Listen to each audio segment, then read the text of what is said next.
Hi, I'm Nick Haig, and welcome to the World's Greatest Business Thinkers podcast.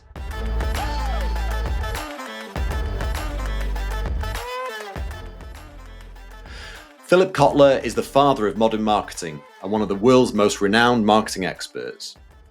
He's the Distinguished Professor of International Marketing at the Kellogg School of Management at Northwestern University and has provided consulting and collaborations to numerous companies and organizations throughout his career, including P&G, IBM, GE, Ford, Microsoft, and Bank of America. He's won far too many awards to mention, but suffice to say, the American Marketing Association described him as the most influential marketer of all time, and he's one of only a few people that have been admitted to the Thinkers 50 Hall of Fame. It's not often you get to hear from a true marketing guru, so if you like what you hear today, then please do follow or subscribe wherever you get your podcast. Welcome to the World's Greatest Business Thinkers podcast, Philip. Thank you, Nick. Nice to be interviewed with you.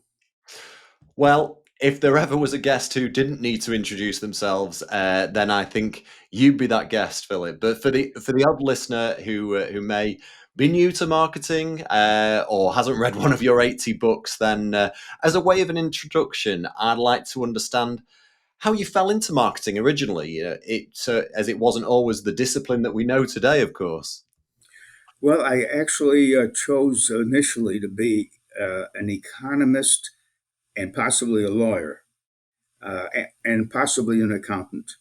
Well, Right. I gave up on accountancy and I gave up on law, but I did do a lot with economics. So I ended up at the University of Chicago and treated to the intellectual mind of Milton Friedman, having taken two classes with him because one is not enough. Yeah. And he's a Nobel Prize winner, of course. And then I wanted to get my PhD from MIT. And lo and behold, I'm working now. I was working with Paul Samuelson, who was not only the author of the most favorite economics textbook through 10 editions that book had passed, but also such a mathematical genius and contributor to economic theory. And then Bob Solow, who raised our whole knowledge of a technological world and what that really is going to do to the economy. And those two were Nobel Prize winners too. So I certainly began to think about who's right. Is it Friedman, who's a monetarist? Money is all what he's about, or should I pay more attention to Samuelson and Solow, who were more Keynesian and believed more in fiscal policy, managing taxes and other things to help an economy grow?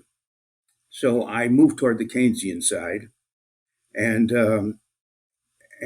I was then asked by Northwestern University and it wasn't called the Kellogg School of Management, but became known that way. Would I teach there? And I would be given a choice teaching economics, which I had been doing that anyways, or marketing. So my answer was, I'd like to do both. And they said, well, that won't work well because each is in a separate department. And then that means you're going to be tied up with two departments and being active in them. So why don't you just choose one? And I said, well, marketing. Oh, and the idea of the person who was telling me this at Northwestern, he said, you're not going to make much of a dent in economic theory because it's pretty settled theory from the time of Alfred Marshall, Yeah. who wrote the great textbooks on what market economics is. But you could have a big impact on marketing, which is a lot about retailing and wholesaling and so many things, but without real theory. So that's where one can make a mark. And I took that very seriously. And I said, I'm your marketer. Yeah. Well, I mean, it was definitely a sliding doors moment, wasn't it? And to think, if you'd just taken the choice of teaching managerial economics, the world of marketing could have been very different. But thankfully, you did make that decision, and marketing's never been the same since. I Well, think Well, and you can see from the YouTube listeners, the marketing management book has been a Bible next to me in my 25-year marketing career, and I've learnt on it heavily. So much so that I recently had to buy a new one. So you can see it's the 16th edition behind me because it was falling apart at the seams. So yeah, Let me it's make a comment, Nick, on that because sometimes I give a lecture to CEOs and CMOs, chief marketing officers, and chiefs of organizations. And one guy will come up to me and say after the talk, "Could I sign my marketing management textbook?" And I say, "Gladly." And then I look at it; he's carrying the first edition, yeah, the yeah. one I wrote in 1967. And I said to him, "I hope you're not using it." He says, "No, I do find it useful. I mean, there's a lot to learn from that book." I said, "I agree, but there's not much on branding, is there? There's not much on AI or anything like that." I said, "Why don't marketing's changed so much. You better use the latest edition, the 17th edition, and it's 600 pages because that's where marketing is today." Yeah. Yeah. Well, there you go. I'm already out of date. I'm only on the 16th edition. So Hey, you're not obsolete. You're not semi-obsolete. You got a good thing from the 16th. Yeah. so, I mean, marketing has been around for 100 years plus. But when you started teaching and writing on the topic, you restructured it to be not just focused on sales, advertising, and retailing, but to be, as you've already said, more scientific, decision orientated. Yeah. Who were the gurus or who were the mentors that you learnt off back in the 1960s? Well, that's an interesting question about how did I get exposed to marketing? There was a Ford Foundation program in the 1960 that chose 50 teachers of business to learn their mathematics. It was being sponsored by the Ford Foundation. And I was one of them chosen to come to Harvard for 1 year to study matrix algebra, dynamic programming, all kinds of math. And in that experience of 50 other people and myself, about 8 to 10 of them were marketing people. Many of the others were finance people, teaching and so on. I stuck with the marketing group, and some of the people became so famous in marketing afterwards were in that group, including one of them was Jerry McCarthy. Right. And Jerry McCarthy had been, instead of paying a lot of attention to the coursework to learn our math, was busy preparing a new book, which he called Basic Marketing, and published it just a year after that big year training at Harvard. And he used a framework called the 4 Ps.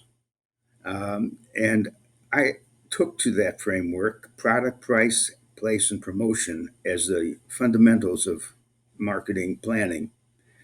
And the truth is that I learned that Jerry had been at Northwestern University under the teacher named Dick Cluett, who had the 3 Ps and 1 D. In other words, the word place that Jerry created to have a P in front of it is really the word distribution. Yeah. So he got the training from Cluett to think of 4 fundamentals, but he just called them the 4 Ps. I ran with that ever since, and I thought it was a good start on what is called the marketing mix. The marketing mix is the name for the set of tools that you have that you can control as a marketer. And and so I got launched into marketing and met so many people. Among them, well, I don't know how familiar all the names are: Bob Bazell from Harvard and Frank Bass from Purdue, Yeah. and other people who made really solid contributions. In that seminar, the 8 of us worked very hard on making marketing more mathematical, uh, model from a modeling standpoint. We were taken with this idea that we're trying to predict sales for any resulting mix of competitive work being done.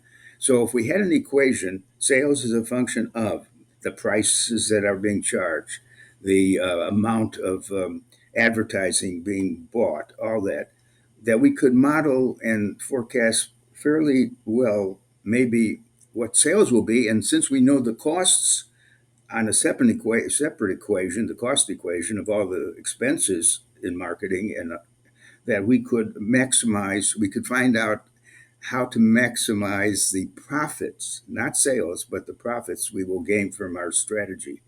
So I found it an exciting thing, and I was, from the beginning of my teaching at Northwestern, wanted to uh, strengthen the model of marketing thinking. And then I used four principles. I believed I ought to be strong in consumer behavior theory, organizational theory, economic analysis, and mathematical analysis. So it was fresh. My new book on marketing management was really different than the existing books, which were more descriptive of retailing, wholesaling, and salespeople, and so on. And I thought it would be hopefully successful, but it was successful beyond my expectations.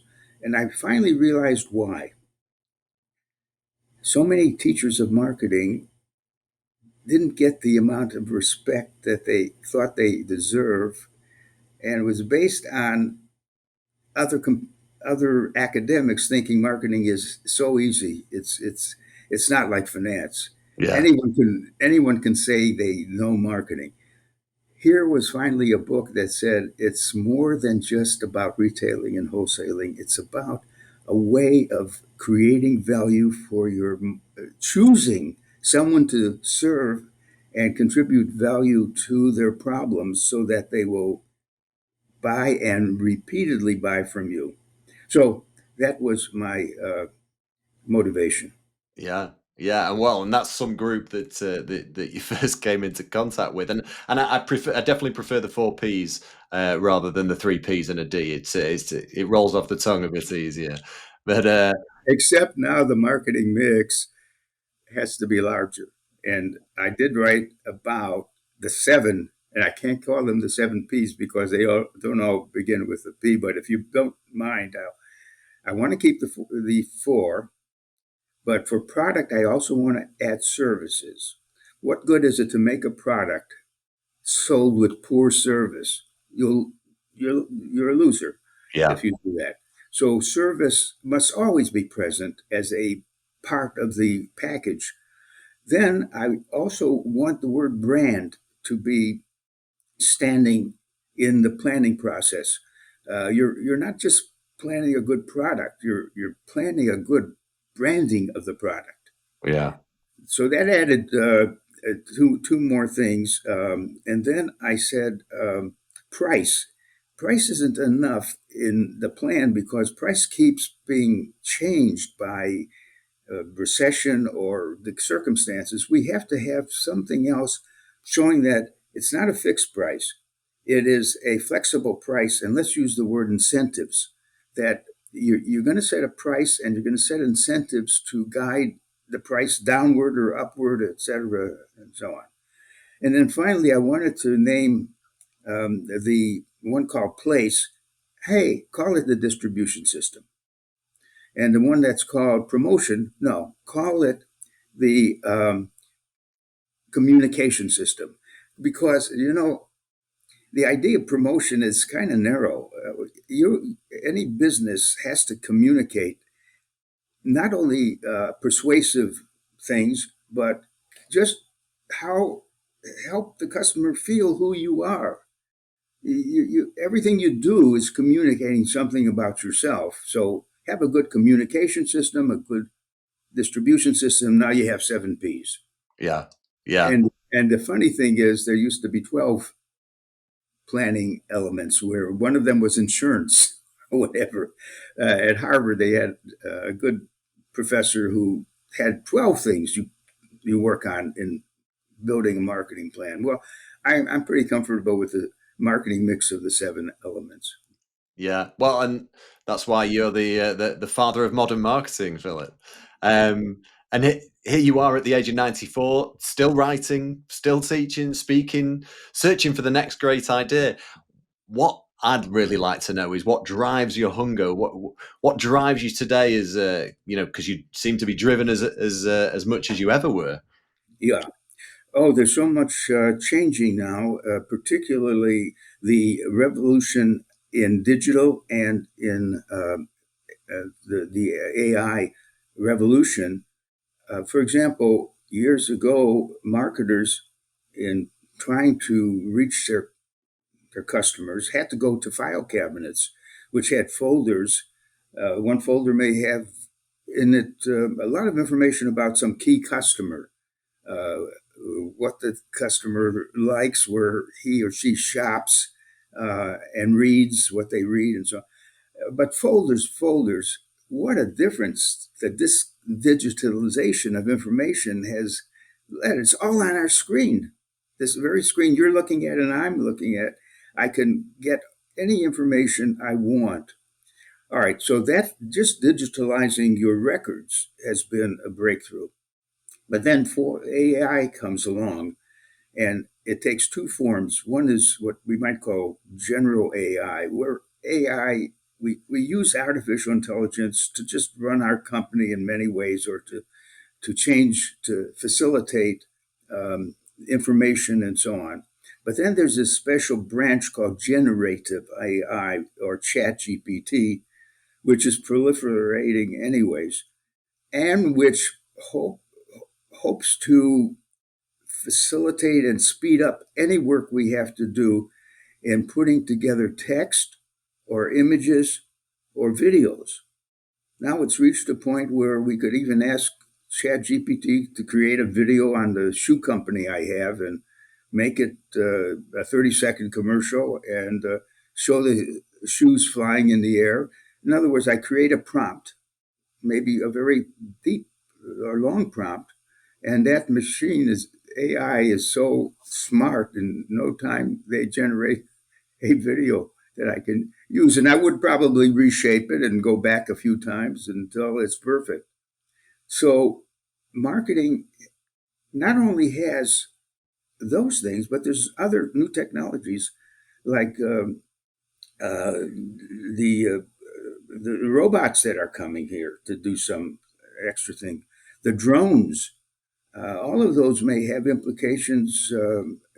Just the electric cars on how we get messages faster to the right people and so on.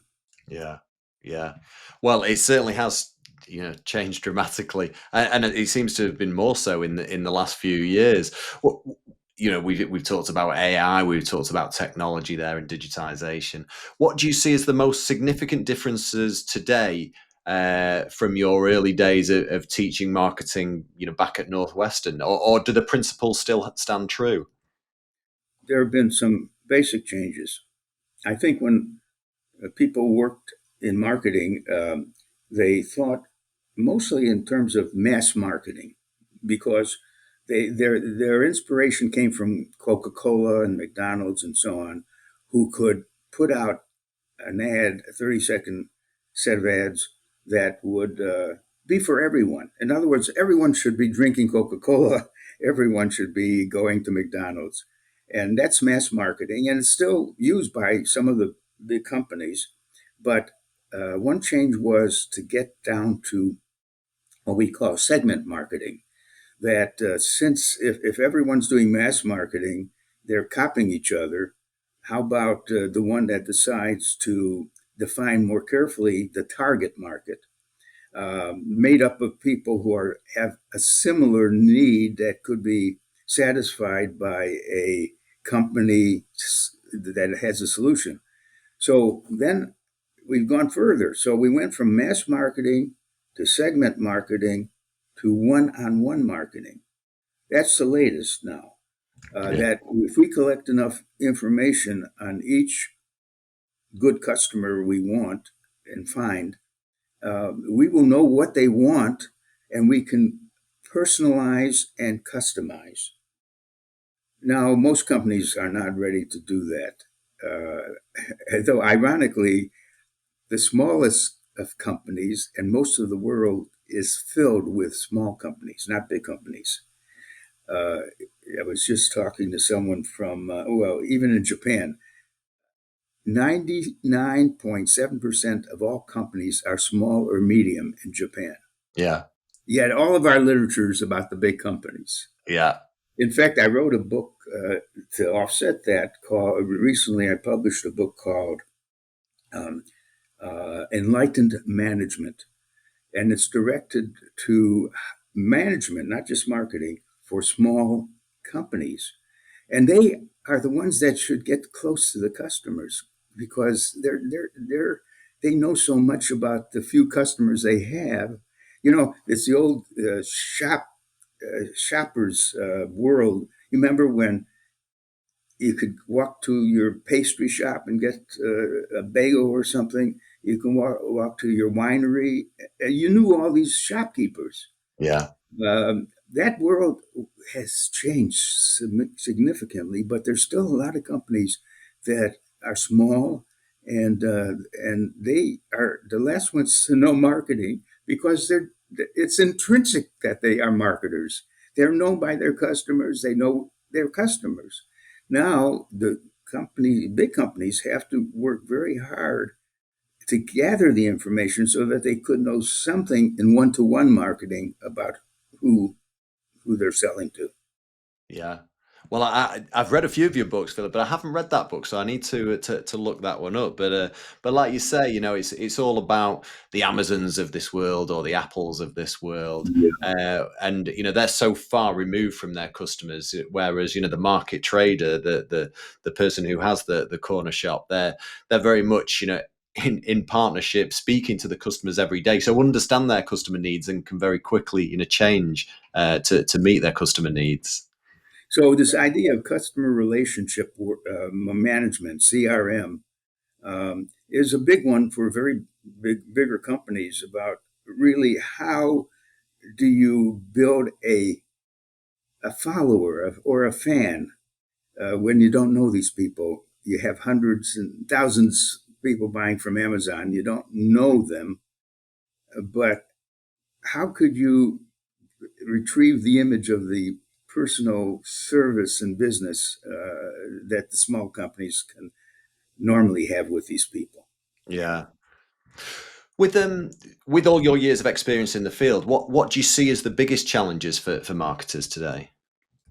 Um, I think that the question of defining your specialness as a company, your distinctiveness, is persistent. Uh, Take automobile companies. We see all their ads, and we know that it's either going to be an ad about how fast the car is or how reliable it is. And it's just another car, basically. But that's not enough. What does what does what are the values of BMW? What are the values of Mercedes? Does that make any difference that they have maybe different values? Yes, it does. And that leads us to saying to companies, get conscious of your own set of values, because they're going to be known sooner or later, and maybe it will affect their attraction to you as a company. So you might even want to market a little more transparently. You may want to have your do what we call brand activism. Your brand is doing a lot of work just to describe your car um, and the trait that makes your car work best for some people. But what do you care about? Does the environment that surrounds your car manufacturing company make any difference to you? Do you have any?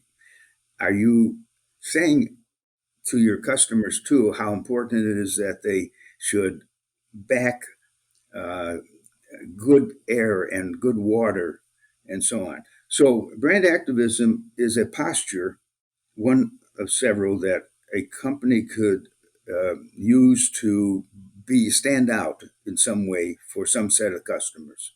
Yeah. Yeah. Well, in fact, related to that, I've got a few questions specific to that because you've like you say, you've written a book on brand activism. But before I get onto that, we've already talked about this. You're known for popularizing, of course, the definition of the marketing mix, the 4Ps framework that we talked about, and even though we've talked about, whether it's the 4Ps, whether it's the 7Ps, this framework definitely still holds true today, even if we're expanding it out. But I read an article of yours that's linked to brand activism that stated that the new P, or a new P, has emerged that's changed everything. So first of all, let's touch on that. What's this fifth P, and why are the old 4Ps no longer enough? I don't know if there. I think if someone said there's a fifth P, and I think there was an article by someone that, hey, why did Kotler leave out this fifth P? I don't even remember which one it was, but I would say that I'm playing around more now with what I call a different four Ps, and it's more managerial, and it is that people and peace and planet will be our prosperity. Right. Managing people well, protecting peace for everyone, making sure we're not damaging the planet, will have, and pursuing profits for prosperity would be my new four Ps. But that's a broader way to look at companies. That doesn't do away with product, price, place, and promotion at all. It's just another level. I'm always interested in the difference between tactical marketing and strategic marketing. Tactical is so many tactical things happen. And if they're unguided, if they're not being guided by a strategic vision of where you want to be some years from now, then they're miscellaneous activities. You see, one of my favorite formulations now is called the customer journey. The customer journey is an attempt to trace how you got that guy to come to your shop or to your product. Was it instantaneous? I mean, if it was an automobile company, did someone pass the window, see a car, and go in and end up buying it?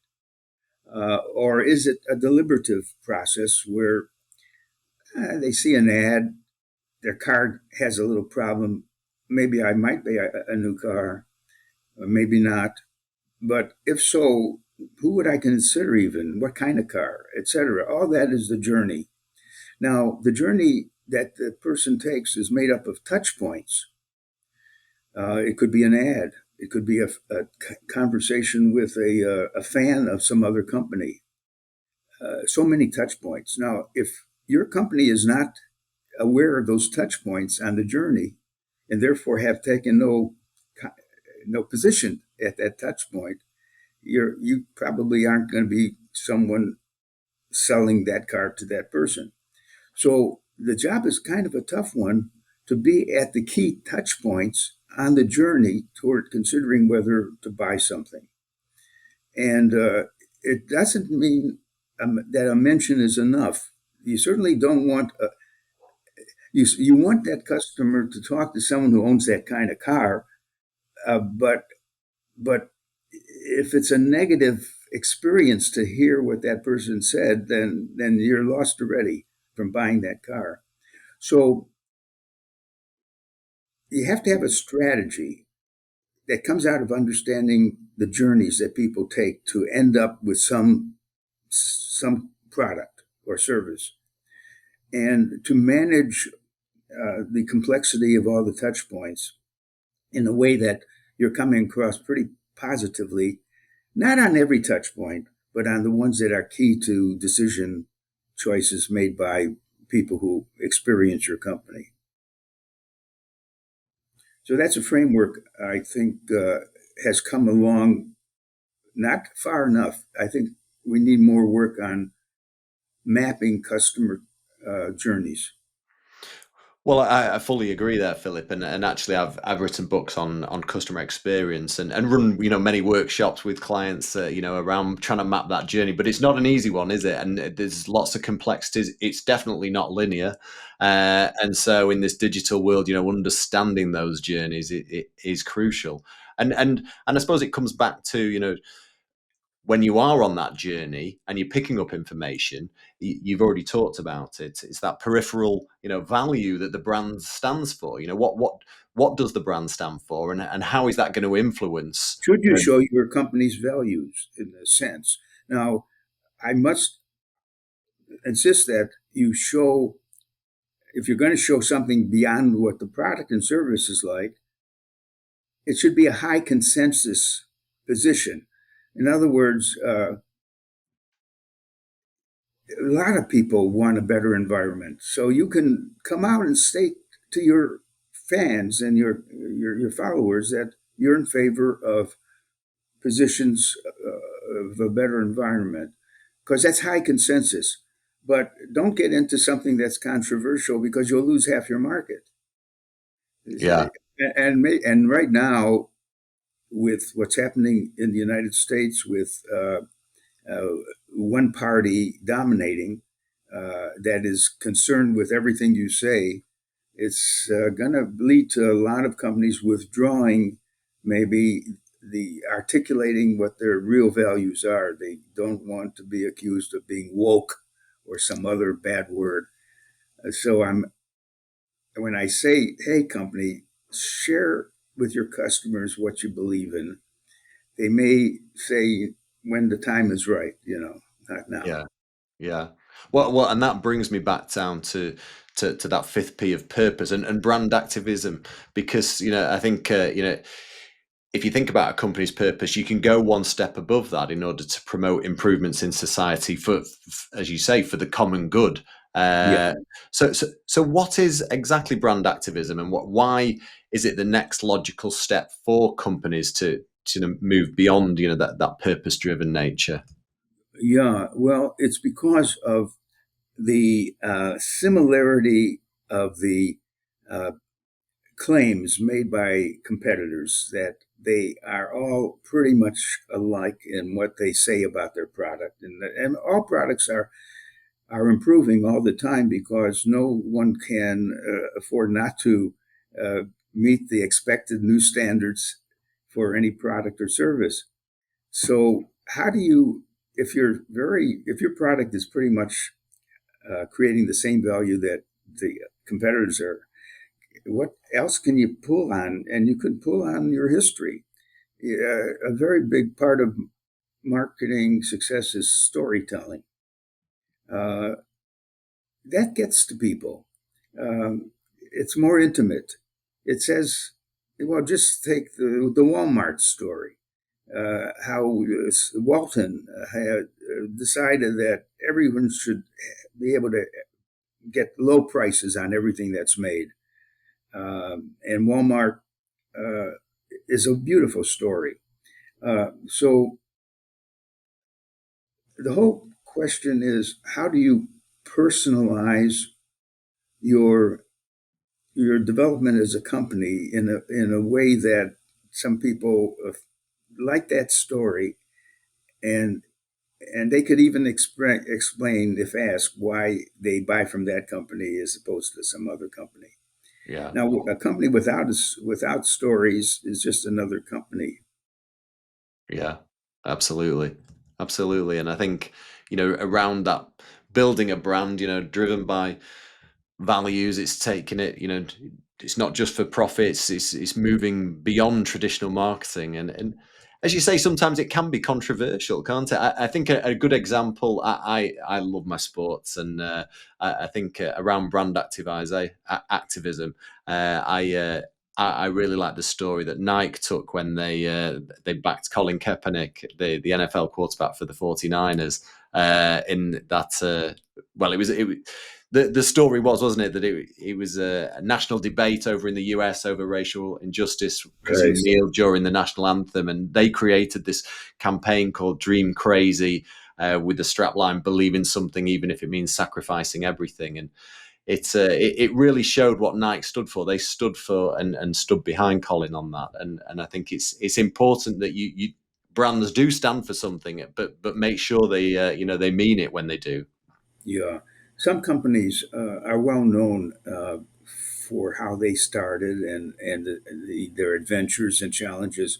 And I'm thinking of not only Nike, which does a beautiful job of defining what they're about, Lego, uh, which welcomes kids' ideas to help Lego make better uh, Lego products. I like IKEA, that believes that we can bring the cost of furniture down, and with your help in putting it together after we sell it to you, and the story of Harley Davidson. If you're a motorcycle guy, to to make a club out of people that want to ride a motorcycle together with other people, not as individuals, but to go and do good things, normally good things, for the community, for communities. Harley Davidson, with their jackets and their fountain pens and all that, creates shows that a company might create a club of customers. Why not? But not enough companies do that. That it's maybe see Harley people want to meet other Harley people. Yeah, Maybe in a lot of the other, but I don't want to meet the person who buys the same kind of suit I buy necessarily. But we can do more with thinking about. We're facing the problem of loneliness around the world, and too, it's so funny because the whole social media uh, work was to get people to meet people they'd never meet normally and have maybe friendships out of that. Now people are questioning whether social media is being abused and doing more harm than good. And yeah, uh, and social media is taken over pretty much by the advertisers, making sure that their talk can be found on social media to favor their particular product. So social media has been now co-opted and changed a little bit. B2B Frameworks is a curated collection of proven business frameworks to develop your strategic thinking skills, solve your biggest business problems, and unlock your next promotion. Our mission is to help you achieve these goals.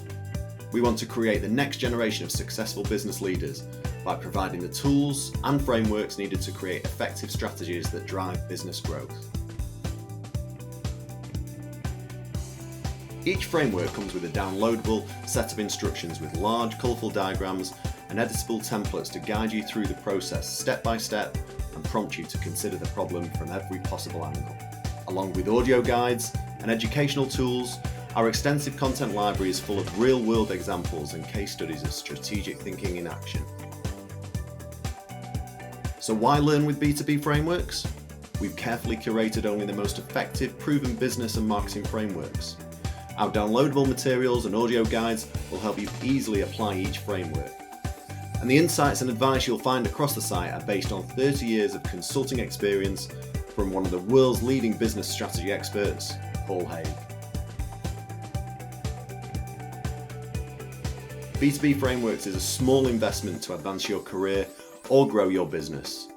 Start your journey to becoming a successful business leader by joining B2B Frameworks today. Yeah. Yeah. Well, as someone who coined the phrase social marketing through your research in the 70s, what's your thoughts on social media and I suppose tied to that personalized marketing on the impact it has on consumer behavior today? Do you see it as positive or negative? Um, I think it's both uh, good and bad effects. Uh, Let me go back to this question of what we mean by a term I created called social marketing. Um, Originally, I did create a term called societal marketing. Societal marketing should not be confused with what I'm going to talk about. Societal marketing is what's the effect of marketing on society?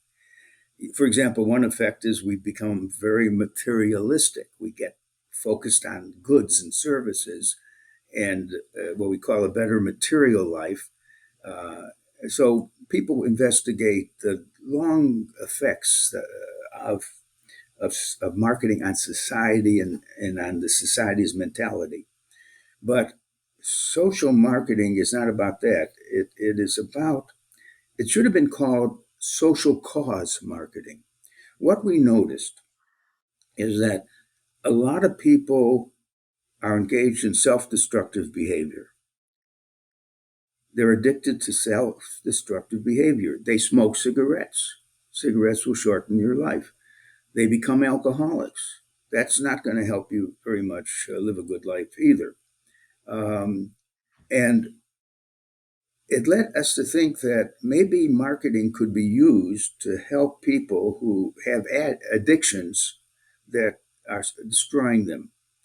So we said, in what way can marketing make a difference? Well, take cigarettes. We started to say, well, first of all, require cigarette companies to put a bitter taste in the tobacco, so it isn't so good. It doesn't taste so. It feels so good to smoke.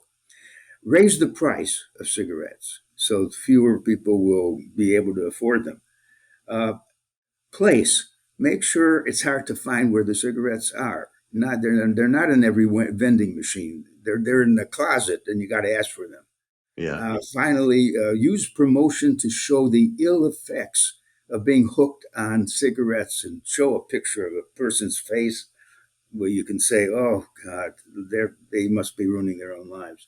So the four P's was applied to demote and unsell certain behaviors, which gave us the idea of demarketing. Why shouldn't, so maybe there should be a whole group. There's so much marketing on, but there's no one correcting the marketing that's going on. A lot of marketing should be we should have a campaign against bad marketing that's getting you to smoke and to be an alcoholic. So the term, so social marketing started where we were teaching people who wanted to be in marketing, but to do good things with marketing, to correct bad marketing. Now, today, we have probably 2 to 3,000 people around the world whose whole career is in social marketing, helping use marketing techniques to discourage the behavior they're engaged in. So, to prove that it's a good function, we just came out with a book called "100 Cases of Successful Social Marketing." Right. Yeah, and they cover the waterfront, even injuries that are happening that don't have to happen in society. Uh, so many problems that can be corrected by social marketers looking at them and saying, here's the best solution to that problem. So that's all about creating value that will reduce deaths and harm to people. That's Yeah. social marketing. Yeah. Now, that's not social media marketing. Social media marketing is the use of social media to create materials that will reach the people you want to reach more successfully. Yeah. And what's your thoughts around social media marketing right now, Philip? Do you see it as positive or negative or just one of life's necessities these days? Well, I'm happy that Facebook is around. I may be critical of some of their practices. I'm happy that Instagram is around, and four or five other things. Now, those have created a lot of power for the Silicon Valley people. And there's a lot of controversy. For example, it seems that Zuckerberg, who runs Facebook, is looking for a way to arrive at what is called superintelligence. He's trying to hire every AI person who might be very special to think about superintelligence. Now, here's the thing: is the world going to move to a jobless world? I just wrote a piece on that. Um, can you lead a good life in a jobless world? Now, will it ever get to be a jobless world?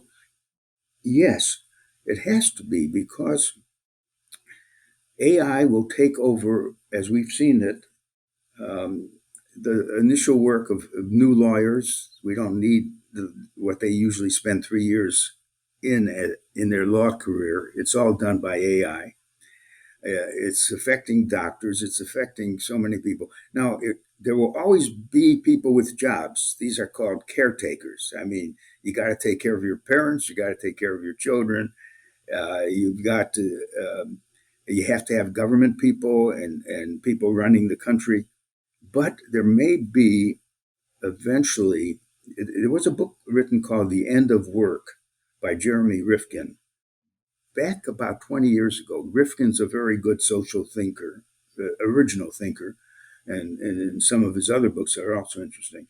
But the end of work was the idea that we will have. He didn't know much about AI. It was written way before AI, but now it's a reality.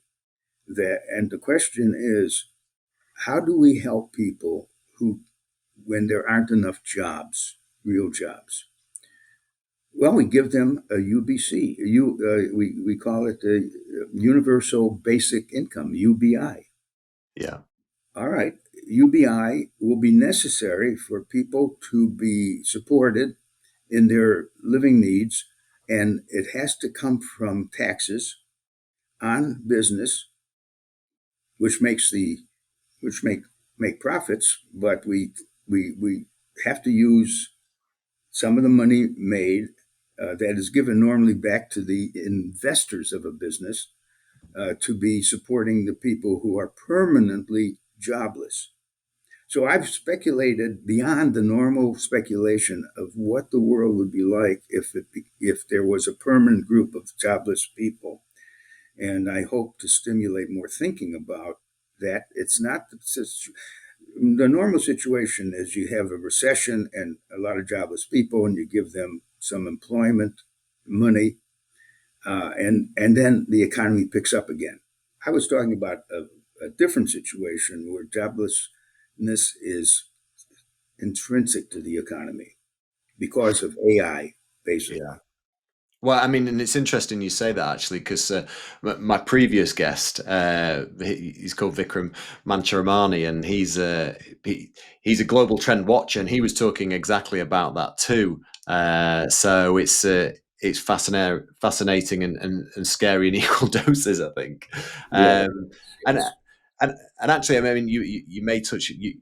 We've talked about your 80 books that you've written, along with hundreds of thousands of articles you've written. In your latest book, Wicked Problems, you talk about lots of problems that we're facing today, both with power, corruption, and too many companies aren't confronting these real issues head on. So, with Yeah. specific to wicked problems, what do business need to, or what are these wicked problems, and what do businesses need to start doing if they want to be part of the solution looking forward? Yes. The book Wicked Problems, one second, because it seems to be here. It's sort of a crazy looking book. I don't know if this, yeah. Yeah, can see that. Um, but in the center, there's 7 problems that are naming. Here are the 7 that started us off. One problem is we're not treating nature well. We call it the death of nature, and that's when water quality, air quality all gets worse, and climate gets worse. Inequality is one of the 7 major ones. Too much wealth growing fast, but going just to very few people. Hate and conflict. We've got to deal with that. Power and corruption. Work, media, and technology, and the effects of technology on work practices and income too. Health and livelihood. Do we have good health systems, and are most people able to have good food, clothing, and shelter? And then population and migration. Now, the whole point is these are not just problems, they're wicked.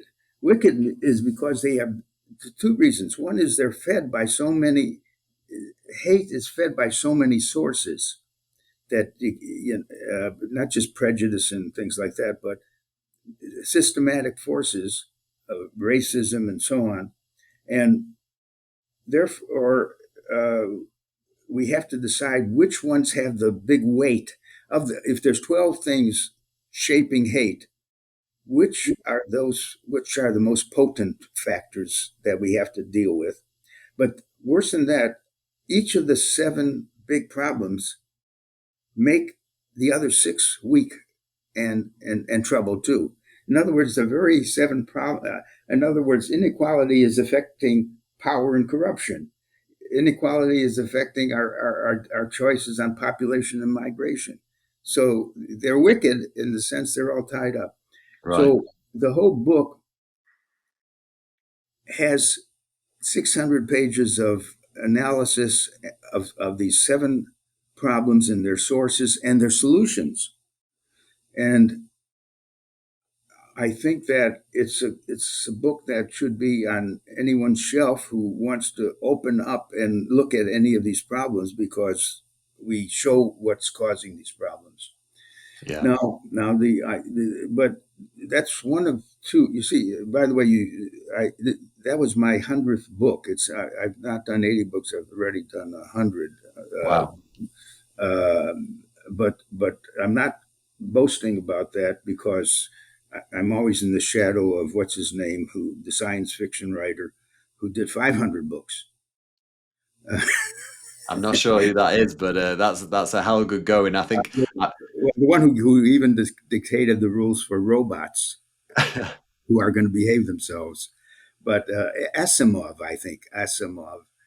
But the main thing is, I'm very happy with the Wicked Problems to start a dialogue on this. But the other book that I just put out is called Regeneration, and I'm very excited about it, because here's the thing: so many cities are weakening or dying. Small towns. Um, we did some work with Palermo in Sicily. Palermo's the capital of Sicily. Palermo has beautiful treasures from Rome and Greece, ancient Greece, and so on. They don't have the money to keep the treasures that will make them visited by tourists unless there's a regeneration. So my co-author and I worked on how do you regenerate a city that has a lot going for it, but has lost its industries. How do you spark it up? How do you deal with the leaders of the city, and the opposition, which often causes some of the problems? So this book, Regeneration, is more broad. It's not only how do you save a city, how do you save a company that needs to be regenerated? I mean, that lost its spark, in a sense. Um, and that's getting a lot of attention. So my latest two books were Wicked Problems and The Problem of Regeneration. And now we even have an institute, Regenerative Generation Institute, with lots of studies going on. Well, Now, I it sounds like I don't do marketing anymore, but technically, Nick, my interests go in and out of marketing, often started by it. But I got to worry a lot about capitalism and democracy, in the sense that they were two systems developed, guess when? In the 1700s. yeah. In other words, they go back in time 300 years ago. We some democracy in Britain and so on, and then in capitalism. Both are still the systems guiding many of the parts of the world, and have to be made, have to be regenerated, made better, work better. Because if capitalism is only generating wealth for the few, and very limited opportunity for the many to advance, there's a problem. How do you create better capitalism? How do you see what the Swedish and the Nordic countries are doing, because they run a better capitalism, more health, better educated people living better lives. Then democracy, and that's under great threat now too. And what can we say about protecting and enlarging our democracies, which have it's. So I ended up with a book on called Capitalism, Confronting Capitalism, and another called Democracy in Decline. And I wrote them in 2015, 16, I guess, and I really ought to go back to them because I'm not talking about replacing them so much as making them really work for more people. So Yeah. my greatest motivation continuously has been how to advance the common good. I mean, that's the purpose. When you say companies are becoming purposive, even marketing, what is the purpose of marketing? The purpose of marketing should be to create more value and solutions to people's problems so that they live better lives. And by a better life, I mean two things. It would have one component is more well being, and the other is more happiness. They don't necessarily go together. In fact, now we have a lot of people selling you on more happiness. There are courses on happiness and so on. Not as much on well being, but I think the real thing we can really improve is well being, the things that contribute to your healthiness in life. And we can measure that even better than what's happening to the amount of happiness in the world or just unhappiness. Well, you must be doing something right, Philip, because they're in your nineties and still going strong. So you're definitely looking after the well-being side of things. Yeah, well, Uh, this it's work that we have to do, right? Whoever does Absolutely. No, and like you say, it's for the common good as well. It's look after ourselves individually and then look after to everyone else. everyone starts by saying, "What's good for me?" Oh, wait, what's good for my family? Oh, what's good for my neighborhood? You know, it goes from the micro to the. It rarely gets to the macro. What's good for the. I mean, it's very hard to find people who say, "I'm always thinking, does it make the world a better place for people?" That's that's the simplest answer question, and it's one that we should have companies asking all the time. Am I making something that's making the world better? Yeah, Well, of yeah, course, if you're making screws and nuts for hardware purposes, you always want to find, there's a need, and you can't bring down some of those products you make up to the level of it makes the world better. But think about in what way does it contribute to something that's important to people? yeah. Well, I haven't got the two books, both the Wicked Problems or the Regeneration, so I will definitely go out and purchase those. Yeah, whatever. This podcast is sponsored by B2B Frameworks, and you've given the world plenty, Philip. Endless frameworks, including the 4Ps. We've talked about the 5 product levels model, which I love, the 5 As of the customer path, and we talked about customer journeys. Do you have a favorite marketing framework, and why is that? Well, it's what I said about customer journeys that need a lot of work. But I remember, Nick, that you've been very active in the B2B world. Yes. And, a question comes up now for students who are going to choose to be business students and have to choose between marketing, finance, production, and all that. And if they choose marketing, the question is, do you want to be in B2B marketing or B2C marketing? And of course, most of our talk normally is about the sexy side of it is B2C. How do you get the consumers to want to buy from you? But most of the world's marketing is B2B. It is. Every time you see a pair of shoes, look what went into them being created. Someone sold leather, someone made shoelaces, someone made rubber soles. There's so many B2B. And I had written a book 8 years ago with another person called B2B Brand Management. And it was very popular because the idea that marketing is important to B2B companies was not very strong. But they began to see, hey, yeah, if you study DuPont, that's a B2B company selling housing and everything and chemicals to everyone. But they're smart marketers. And we named several really good thinking B2B marketers. Now we're coming out with our new B2B brand management second edition. Oh, It is, fabulous. it is so much better. The first was good, but I'm going to be very proud of that book. It's coming out in a month, B2B brand management. And I feel we've been too neglecting of that whole world of B2B, which is much more complex in some ways, you know.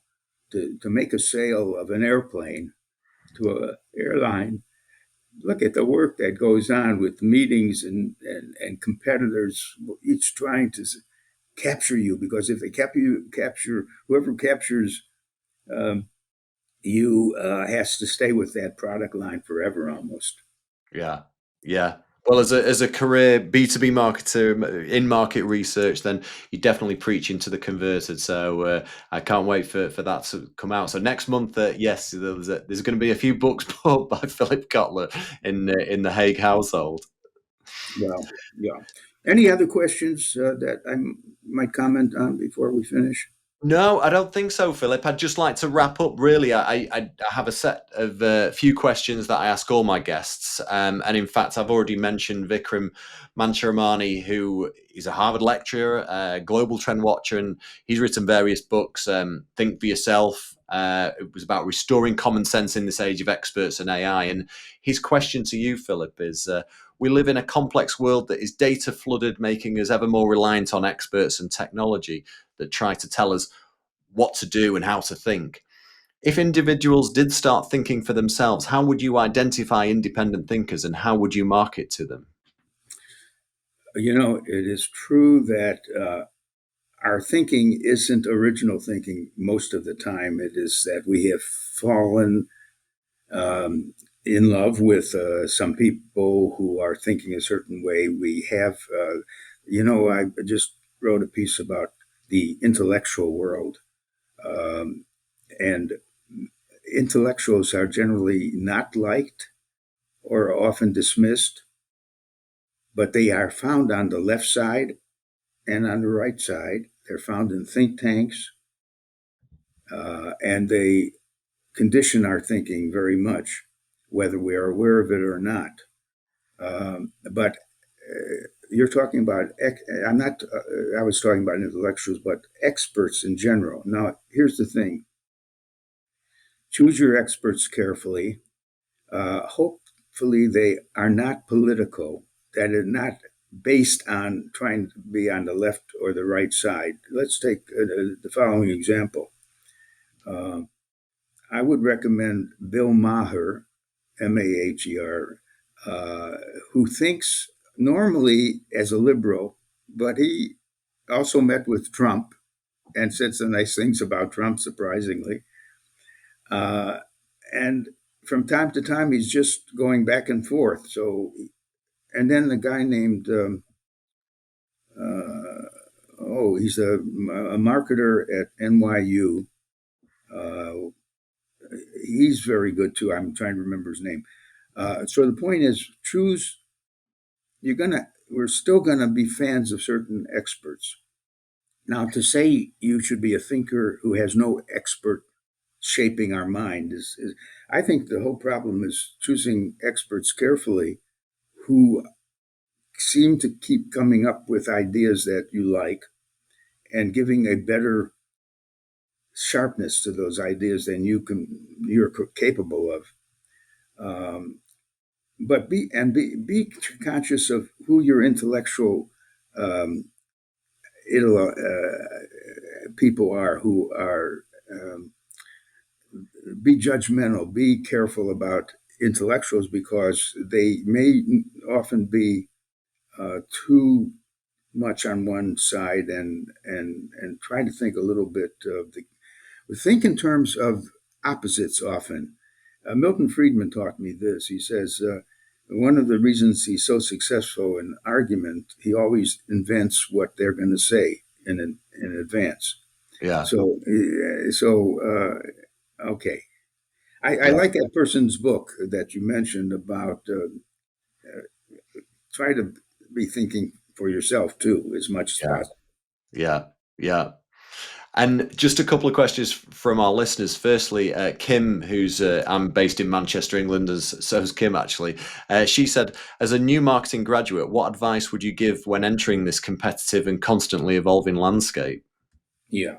I would say that don't go into marketing if you don't like people. You should go into finance because you apparently numbers better than people. Not that marketers shouldn't like numbers as well, but the point is uh, you should get joy out of service. Your whole orientation should be there's a lot of people with a certain problem, and it would be satisfying to help them lead better lives and make the problem very soluble for them. Yeah. Uh, and then it's not enough to want to be helping people. You want to choose the issues that you will help them on the most. Try to find an area. Always try to find some neglected problem affecting a lot of people that could have a solution to it. And make sure that you that well I think people are having a harder time today figuring out what business to be in because so many businesses are going into the AI world of solution. It would be awful to choose a career that is not still viable. I think we're in a very if I were asked by people what is the safest career that would be around for a long time, I find that's a good question to ask. I don't Yeah. know the answer yet. Um, okay, was there another question? There's one more. Yeah, it's from Jibin in Mumbai who asked, looking back on your career, what achievement are you most proud of in advancing in the field of marketing? Um, well, I guess it's the most satisfaction I get from the people I've had to study and work with. Like Peter Drucker was such an influence on my thinking. I even call him the grandfather of marketing because anyone who says the aim of marketing is to make selling unnecessary Yeah. starts you thinking, what could he mean that you marketing is selling? So how can you say that marketing is the aim of not having any selling taking place? So Peter Drucker and the satisfaction I have from working with terrific people like David Acker and Jack Sheth, and it's been so satisfying. And I always like new problems to think about because there's no shortage of new problems to think about. But I've ended up recently writing a lot of columns, at least 80 of them already, for a company called Medium, where you can publish 2 or 3 pages on some issue. And just the idea, I found myself from moving from being a writer of some textbooks with the help of others to enjoying being a commentator like David Brooks might be and others like Yeah. that, Yeah. commenting on things coming up in short form, but but organizing the kind of thinking that should go into that short problem. Yeah. Yeah.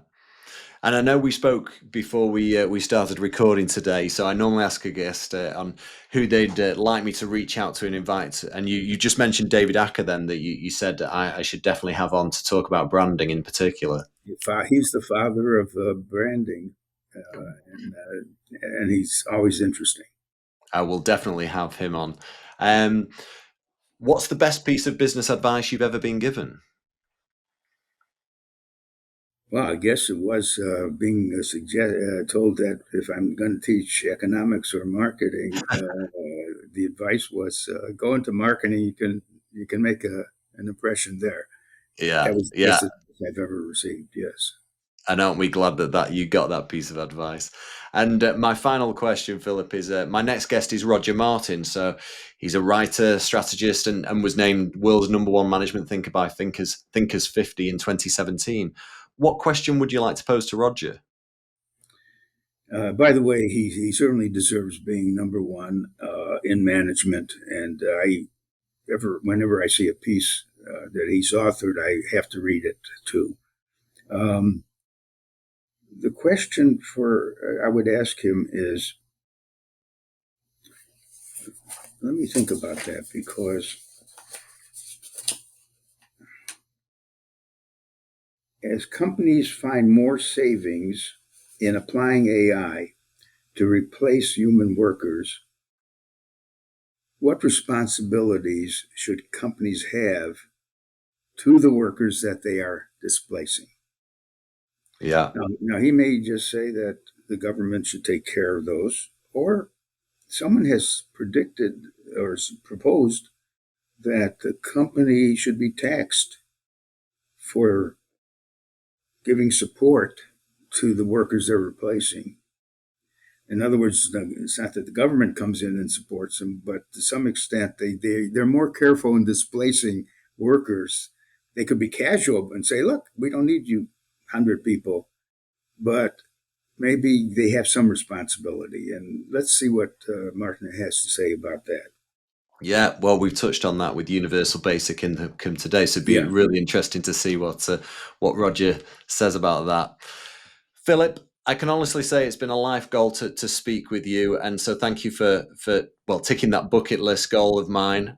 You've not only influenced my working career, but the many businesses and not-profit organisations you've worked with over the years. But I think the lasting impact will be from the hundreds of thousands of students who've taken your classes and read your 100 books. So I'm not sure where I go from here with my guests, as you've got extremely large shoes to fill. But if the listeners have any questions or want to get in touch, what's the best way to contact you? Well, they can find my email address. It's usually pkotler at AOL.com. I find that so many people who have a following don't want their email to be known, but or just the fact that I'm still associated with the Kellogg School of Management. I can always be reached through them. Fabulous. Okay. Thanks for Uh, joining me, Philip. I look forward to the new book coming out next month as well, and I look forward to following your work for many years to come. and Nick, you've been wonderful just wonderful questions you're coming up with, and I hope we talk again sometime. I would Thank love you. that, Philip. Okay. Thank you very much.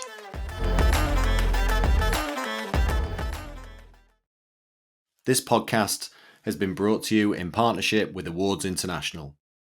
Awards International is dedicated to running successful business awards programs and conferences.